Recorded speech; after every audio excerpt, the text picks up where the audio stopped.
अभी कहाँ स्टार्ट कर दिया। स्कूल में भी सिलेबस हुआ ही नहीं है कंप्लीट। कोचिंग वाले पता नहीं क्या ही अलग पढ़ाने में लगे हैं। कोई कह रहा है हाँ तुम दुक्की खरीद लो ये वाली, कोई कह रहा है वो गाइड खरीद लो ये वाली, उससे पढ़ लो।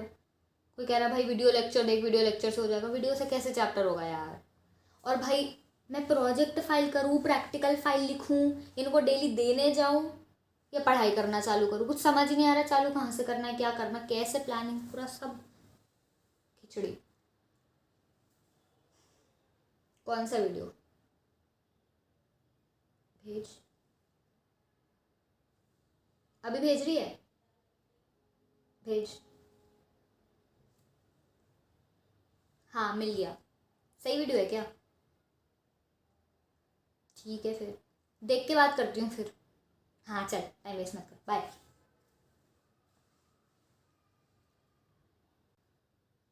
वीडियो देखो आप भी। Hey everybody, in this video I'm going to share with you how I prepared for my class 12th boards, especially humanities, and I'm also going to tell you what are those little tips from my side about what to do and what not to. So yeah, let's get into the video. I did pay attention to the unit tests that used to happen and to the weekly tests that used to happen.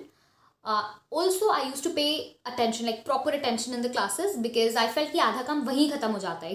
So pay attention in the classes. मैंने वो किया था. मेरे subjects थे English, PE, physical education, political science, history और economics. ठीक है. I did not take any coaching. I also did not have any 6th subject, क्योंकि मुझे लगा कि I just don't need it. उसके अलावा I was the batch of 2020, so मेरे प्रॉपर बोर्ड एग्जामिनेशंस हुए थे. We went to the centre without mask and had a proper offline examination. हमारे कोई भी, मतलब ह्यूमैनिटीज़ की या मेरे, कोई भी एग्ज़ाम भी कैंसिल नहीं हुआ था. तो yes, we had a proper board वाला examination. My exams began, like the first board it was on 24th Feb, और मैंने प्रेपरेशन चालू की थी मिड दिसंबर एंड में. तब से मैंने स्कूल जाना बंद कर दिया था. और हाँ, बीच बीच में हमें जब बुलाया जाता था प्री बोर्ड्स के लिए या प्रैक्टिकल्स के लिए, तब जाना पड़ता था. So remember, you will have to manage these things. इनके साथ ही प्रिपेयर करना है. You can not avoid these things. Alright, so now how I plan. Keep this in mind that write down whole your syllabus and stick it in front of you. What will it do? It will help you to keep a good track of your daily progress. After I wrote my syllabus, I planned it कि कैसे अब इस whole syllabus को along with my revisions I have to cover in 50 to 45 days or 45 to 50 days. Note, it's not tough. Just follow the little tips that I give you here. It'll be easy. So the very first step would be to rank the subjects that you have from weakest to strongest or toughest to easiest, right? And then start your preparation with the weakest subject. अब some people would say कि weakest क्यों strong से start करना चाहिए, confidence आता है यार.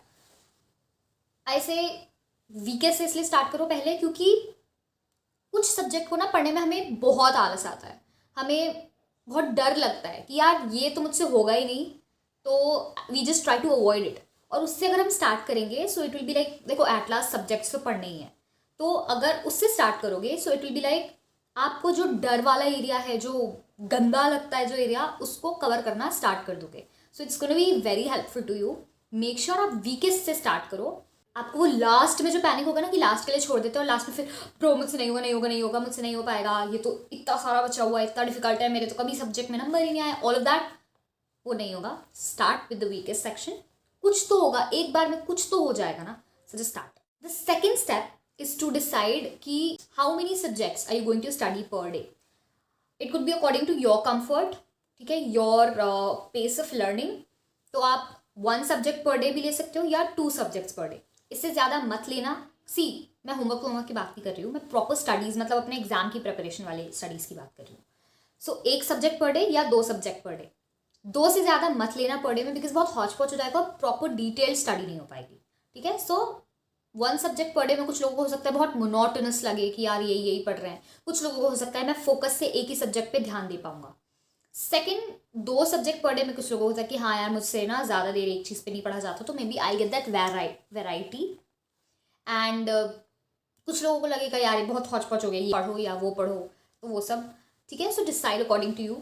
आई decided कि I would do 1 subject in a day, तो मुझे ये लगता था मैं उस जोन में रहूँगी कि मैं वो प्रॉपरली कर पाऊँगी. The third step is to keep a track of what you're doing in the particular day. pre-decide कि how many topics are you gonna cover in one day.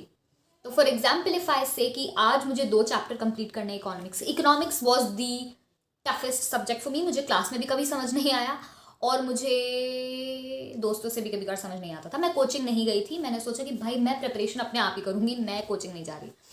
तो मैंने हाँ यूट्यूब वीडियोज़ वगैरह देख के करा था, तो वो भी मैं आपको बता दूँगी, वो हम लास्ट में डिस्कस करते हैं, ठीक है. हाँ, मैंने इकोनॉमिक्स के साथ अपनी प्रिपरेशन स्टार्ट की. आई डिसाइडेड कि अगर मैं आज कर रही हूँ तो मे बी कल मैं मनी सप्लाई और नेशनल इनकम करूँगी. So I took a big chapter and a small chapter together. तो maybe you can adopt that very thing. या फिर आपको हो सकता है कि आपको सिर्फ नेशनल इनकम करना है, एक दिन पूरा लगेगा अच्छे से बैठ के करना है, तो डू दैट. ये मत करना कि एक ही चैप्टर को 1 दिन 2 दिन 3 दिन घिसे जा रहे हैं, बिकॉज टाइम निकल जाएगा, ठीक है. और हमारे पास टाइम बहुत कम है, तो उस चीज़ को मैनेज करना. And pairing a easy chapter with a tough chapter or long chapter with a short chapter is always going to help. But remember that set your targets in a way keeping in mind you're giving 2 to 3 hours for your entrance examination की preparation. अगर daily नहीं तो at least alternative days पे, क्योंकि बहुत लंबा gap हो जाएगा ना तो दिक्कत आएगी. सो मेक श्योर, और पैनिक की ज़रूरत नहीं है, बिल्कुल नहीं है, वो मैनेज हो जाएगा, बस टाइम बाउंड रहना. That's it. As you complete studying each chapter, keep striking off the names of those chapter in the list that you made. तो उससे एक सेल्फ सेटिस्फैक्शन आएगी कि हाँ भाई कुछ हो रहा है, एंड यूल रियलाइज कि कितना बचा है और कितना और करना है. ठीक है, अब हो गया कि कैसे स्टार्ट करें. Let's discuss how to study. Remember NCERT is the only way for your very good scores. अगर आपको एक्स्ट्रा पढ़ना है you can read, but I would say भाई NCERTs को you can not overlook. They are utmost important. क्यों ऐसा? क्यों ऐसा? इसलिए क्योंकि जिस मार्किंग स्कीम से आपका पेपर चेक होगा ना, उस मार्किंग स्कीम में कुछ पॉइंट्स होते हैं कि अगर ये पॉइंट लिखा है तो 1 मार्क, ये पॉइंट लिखा है तो 1 मार्क, ठीक है. तो वो पॉइंट्स जो होते हैं वो पूरे NCERT की बुक के ना पूरी की पूरी वही लाइन्स छप के आती हैं वो मार्किंग स्कीम में. तो अगर आपकी NCERT आपने बहुत अच्छे से की है तो ऑब्वियसली मार्किंग स्कीम में जो है वो मैच ही करेगा, and you'll get good, very good score. आप जितना ज़्यादा रीड करोगे NCERT को, you'll get the hang of the language. So make sure you are scrutinizing and reading the chapter very thoroughly. Remember, no guide can help you in answer writing. NCERTs will give you that flow to write. और अगर आपके exams तक आपने 4 से 5 बार भी reading कर ली उस chapter की प्रॉपरली पूरे कॉन्सेंट्रेशन से, you'll be done. Next most important thing is testing yourself. अब प्रेपरेशन तो कर रहे हो लेकिन you have to test yourselves as well. और उसके लिए you have to go to, you guessed it, previous year papers. तो एटलीस्ट 5 साल के प्रीवियस ईयर पेपर्स, हो सके तो 10 साल के भी कर लेना अगर टाइम मिले तो, पर पहले 5 साल के.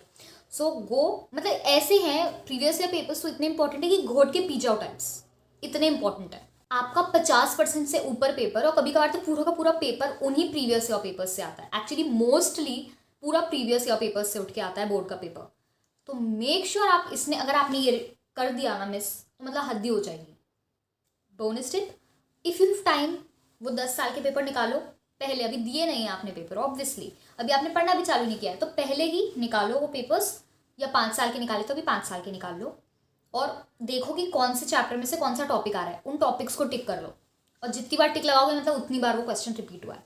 तो क्या होगा, आपके बुक में जब आप पढ़ने बैठे हो, आप पढ़ रहे हो, यू विल नो कि अरे ये पेपर में आया है, ये पेपर में आया है, तो यू विल नो कि यार ये इधर से तो क्वेश्चन आना ही आना है. तो उस वे में आपकी पढ़ाई के टाइम पे ही आप जहाँ इंपॉर्टेंट एरिया है वहाँ ज़्यादा फोकस करोगे. एक और चीज़ इंपॉर्टेंट है, अगर आपको पैनिक, स्ट्रेस, टेंशन, एंजाइटी होती है टेस्ट के कारण, तो make sure you watch this video before your preparation और for your exams. Is definitely gonna help you. Okay, last thing but a very necessary thing, engage yourselves in meditating or chanting. While I appeared for CLAT 2021, in my whole preparation, I made sure that I'm devoting time, at least 45 minutes, to chanting.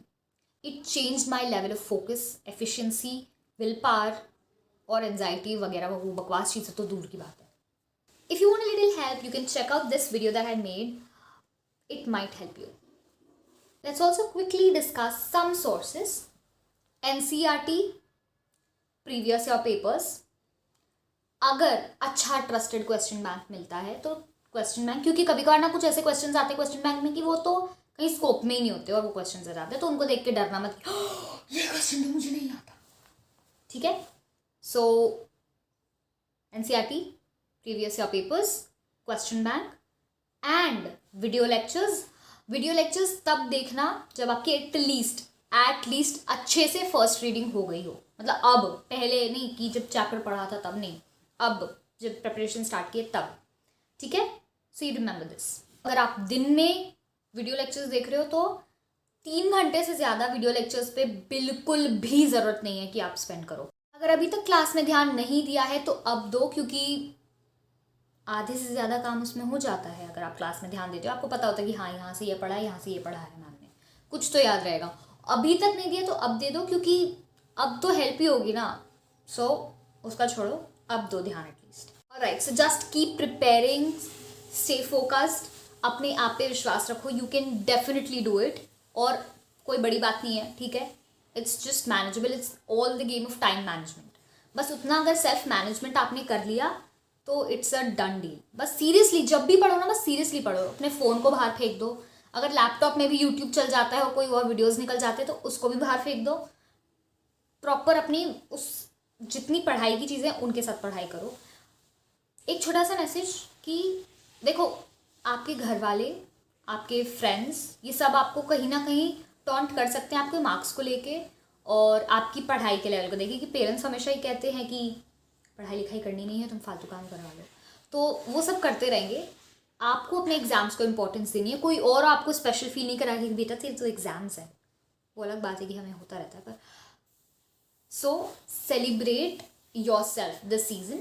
एक अच्छे positive attitude से exam को दो। अपने board के exam के time पे मैंने पूरे मतलब अपनी स्टडी एरिया पे और पूरे उसमें रूम में पेपर चिपका दिए थे। मतलब अगर कुछ भी मुझे लगता है कि ना मुझे याद नहीं आएगा, कुछ पॉइंटर्स मैंने बनाए, स्टिकी नोट पे मैंने चिपका दिए, लंबे लंबे पॉइंटर्स बना के चिपका दिए। अपना कोई भी कीवर्ड है वो चिपका दिया। आंसर बहुत ज़्यादा आता है, क्वेश्चंस कुछ ज़्यादा आते हैं, सब मैं लिख लिख के नोट कर करके चिपका दी जाती थी। तो मुझे खुद जब मैं रूम में एंटर करती थी ना, I used to feel good. तो if you are the one who is going to celebrate your festival, ठीक है, एज अ स्टूडेंट पूरी तरीके से मत देखो एग्जाम को, अच्छे से देखो। दो side चीज़ I know कि one piece of paper cannot define your future, but when you have to give it your full try. Keep preparing. If you have any kind of questions, any kind of video requests, you can definitely comment down in the comment section. If you've not yet added me on Instagram, you can add me there. और थोड़ा social media कम ही use करना थोड़े time के लिए। If you want me to post a video about कि last जब हमारे exams के लिए हम जा रहे हैं तो हमें कुछ चीज़ों का ध्यान रखना है, वो कौन सी चीज़ है, if you want that video, make sure you comment down and let me know. Till then, keep preparing. All the best. Meet you the next Monday. Namaste.